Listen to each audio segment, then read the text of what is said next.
साड़ी है या मच्छरदानी, 17 रुपए की साड़ियां बांटकर चली गई। चुनाव से पहले घिरी नवनीत राणा।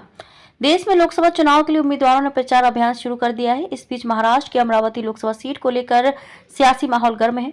बीजेपी ने नवनीत राणा को अमरावती से अपना लोकसभा उम्मीदवार घोषित किया है। नवनीत राणा ने कुछ दिन पहले मेलघाट में आदिवासी महिलाओं को साड़ियां बांटी थी। इस पर प्रहार पार्टी के नेता बच्चू कडू ने तीखा हमला बोला। उन्होंने आरोप लगाया कि महिलाओं ने साड़ियों की क्वालिटी को लेकर विरोध जताया था कि वो मच्छरदानी जितनी पतली साड़ियां बांट कर चली गई।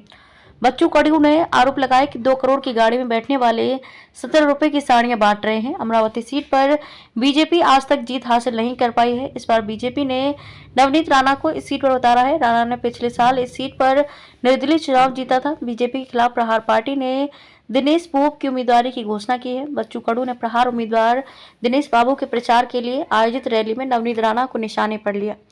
उन्होंने कहा कि नवनीत राणा ने मेलघाट में आदिवासी महिलाओं का अपमान किया है। उनका कहना है कि वहां महिलाओं ने शिकायत की कि उन्हें पारदर्शी साड़ियां बांटी है। 2 करोड़ रुपए की कार में यात्रा करने वालों ने 17 रुपए की साड़ी बांटी है। बच्चू कडू ने कहा कि इस तरह से लोगों को गुलामी की ओर ले जाने की प्रथा को तोड़ना होगा।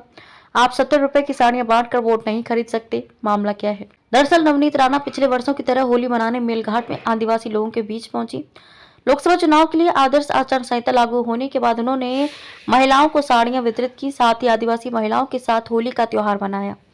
ऐसी रिपोर्ट है कि नवनीत राणा द्वारा बांटी गई साड़ियों को लेकर वहां की आदिवासी महिलाएं काफी नाराज थीं। उन्होंने आरोप लगाया कि साड़ियों की क्वालिटी काफी खराब थी और वे मच्छरदानी की तरह लग रही थीं।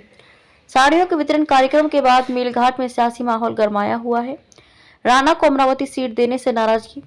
नवनीत राणा के खिलाफ मैदान में उतरे दिनेश बूब। विधायक बच्चू कडू ने शुरू से मांग की थी कि राणा को अमरावती लोकसभा सीट से मैदान में नहीं उतारा जाना चाहिए, लेकिन बीजेपी ने राणा को मौका दिया, जिससे बच्चू कडू नाराज हो गए। बच्चू कडू और राणा दंपति के बीच विवाद पुराना है और एक दूसरे पर लगातार हमलावर रहते हैं। इसलिए बच्चू कडू ने नवनीत राणा के खिलाफ प्रहार पार्टी से दिनेश बूब को चुनावी मैदान में उतारा है। दिनेश बूब एकनाथ शिंदे की पार्टी शिवनेता के नेता थे। हालांकि अब वे बच्चू कडू के साथ प्रहार पार्टी में है। इस सीट पर शिवसेना के आनंद राव अड़सुल भी मैदान में थे। हालांकि बीजेपी ने ये सीट शिवसेना से लेकर नवनीत राणा को ही झोली में डाल दी। सूत्रों का कहना है कि अड़सुल भी बीजेपी के फैसले से नाराज चल रहे हैं।